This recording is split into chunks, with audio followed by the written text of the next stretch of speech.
Hey everybody, I'm back with a new mini. I have to apologize, I'm really slow. That's going to be an issue with me if you're looking for them to come out fast, because I do not work fast. And usually whatever idea I start out with, I end up 360 degrees from where I started, and it's nothing like what I had envisioned it to begin with. But anyway, this mini is for my best friend's sister. Her birthday's coming up, and she asked me if I would make a mini for her. If you have visited my blog, you'll see the mini that I made for my best friend. It's the garden mini that's on there. I did that one before I started doing videos for YouTube, so if you're interested in seeing it, you can go to my blog at iwannabuildamemory.blogspot.com and see some photos of that. And I'll have some photos of this one on there too, so that you can see some of the up-close detail work in here that you can't catch with a video camera. But anyway, like I said, this is for her sister, and this is the cover. I put a chipboard frame on here, and this opens up where she can slide a picture in there. These flowers are primas that I glimmer misted. This is one of my roses that are flowers, not necessarily a rose, but one of the flowers that I did my tutorial on. You can find that on my channel if you're interested in seeing how to do that. And I made this also, this hyacinth. The centers that I put on the primas, I actually put a big glob of glossy accents and then put some of those micro beads, the clear micro beads in there, in the center of these two. And about a week or so ago, I went into Michael's and they had the Martha Stewart stuff all on clearance, and they had her micro beads marked down to like $1.99 for that big old bottle.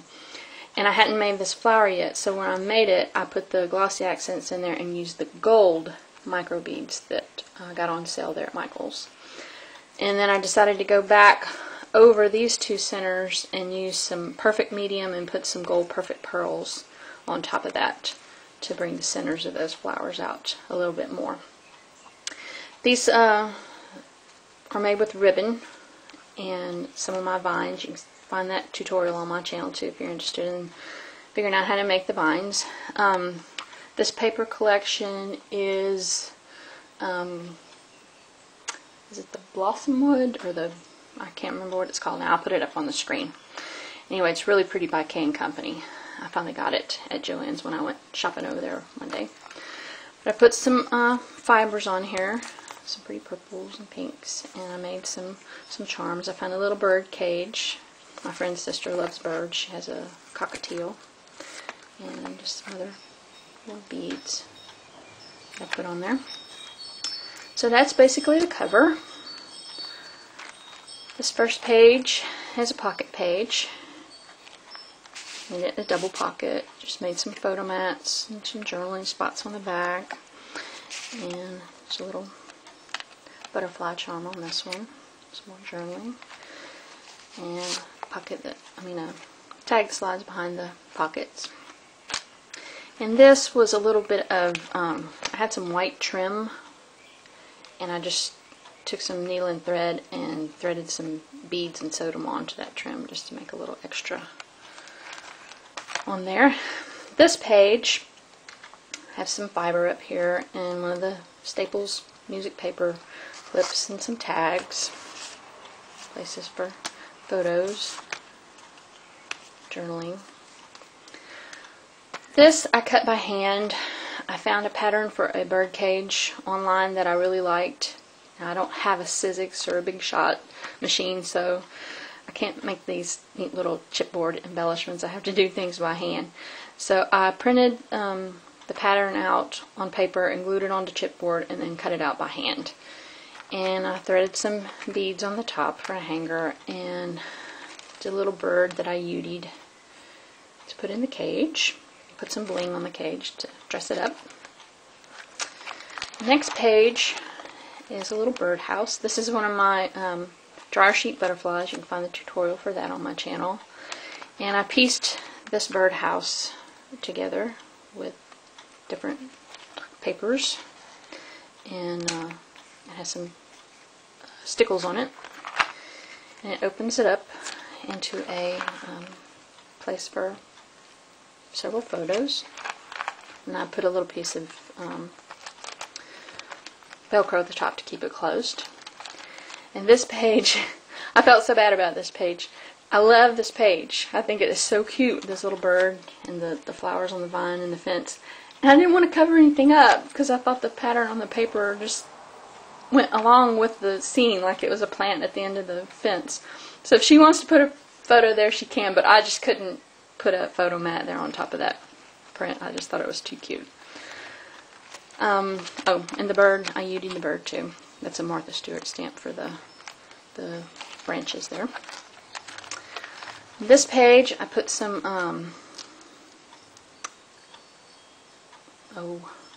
forgot what they're called. You know what they are. Those little plastic dewdrops. That's what it is, dewdrops. There's another one of my dryer sheet butterflies. And just made this a big place for photos. And put a closure on it with some brads. And put a bead on it. This page I just made some photo mats. These pull out and she can put whatever she wants on there. And this I cut out with my Cricut, and there's a black piece of black on the back. And I went over, I don't know if you can see that very good, but there's I put pearl colored perfect pearls on top of that black to make it shine. And then I put the patina perfect pearls on top of the butterfly and put some little purple bling for his body, and then put stickles on top of his wings and gave him some bling for a dragonfly trail. This is some Primas that I glimmer misted, and I cut these leaves out with my Cricut.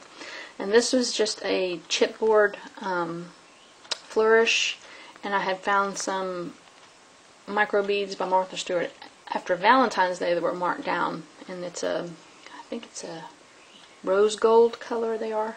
And I just covered that whole piece of chipboard with UD and put those micro beads in it when the UD got hot. The next page, I put some bling and some more dewdrops up the top. Another butterfly. And this idea comes from Rose. I think she calls it a Blintz pocket. But you can open it up. You can get the ribbon out now. And there's photo mats in here. Just pulls apart. And just put some different pieces of paper in here that she can put photos on. Keep in your little pocket. And then you pull the ribbon back and it closes it up. And tie that. And this is a Martha Stewart punch that I used to add a little dimension on there. This page is, I think this is a basil flower. I've had it for a long time. It's like a velvet, and I put one of the Prima mini flowers in the middle. Made some tags for the pocket. Some journaling on the back.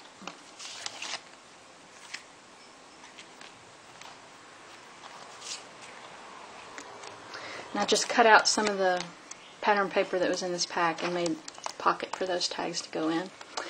This, I had made these acetate butterflies to put on this page, and I had just stamped it with StazOn and colored it in with stickles.